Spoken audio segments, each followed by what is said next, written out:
Hi అండి, ఏమో చదువుతున్నా మళ్ళీ ఏమో కుడుతున్నావు అనుకుంటున్నారా అండి? ఏం లేదండి, ఒక కస్టమర్ వచ్చేసి ఇలా క్లాత్ అయితే తీసుకొచ్చారు కదా. ఈ క్లాత్ అయితే క్లాత్ కదండి, మనకు చున్నీ ఆట. చున్నీ అయితే ఆమె యూజ్ చేసుకోవడం లేదట, పాతగా అయిపోయింది. మనకి ఇదైతే వచ్చేసి టాప్ అయితే కుట్టుతారా అని చెప్పారు. సరే కుడతానని చెప్పాను. సరే కుడతానని చెప్పారు. ఇక డిజైన్ అయితే అడగకుంటుంటారా, ఇక డిజైన్ కూడా ఏదో ఒకటి అయితే పెట్టండి అని చెప్పారు. ఇక డిజైన్ పెట్టమన్నారు కదా అని మనమైతే ఇక మనకి నచ్చిన డిజైన్ అయితే ఇలా అయితే పెట్టేశానండి. చూడండి, ఇక పఫ్ హ్యాండ్స్ అయితే ఇచ్చేసాను. పఫ్ హ్యాండ్స్ ఇట్లా బూటా టైప్లో అయితే ఇచ్చేసాను. ఇక మనకు పిల్స్ అనేది ఇట్లా మనకి ఎదురెదురుగా పెట్టుకున్నామంటే బూటా అనేది లేసినట్టుగా ఉంటుందండి.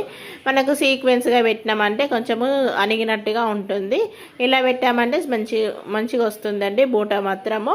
ఇలా అయితే కుట్టేసాం చూడండి. ముందైతే స్టార్ నెక్ అయితే పెట్టేసి ఇట్లా మనం డోరీస్ అయితే పెట్టేసుకున్నాం చూడండి. టోటల్లీ టాప్ అయితే రెడీ అయిపోయిందండి. చున్నీతోనైతే ఓల్డ్ మోడల్ చున్నీ అయితే టాప్ అయితే రెడీ అయిపోయింది.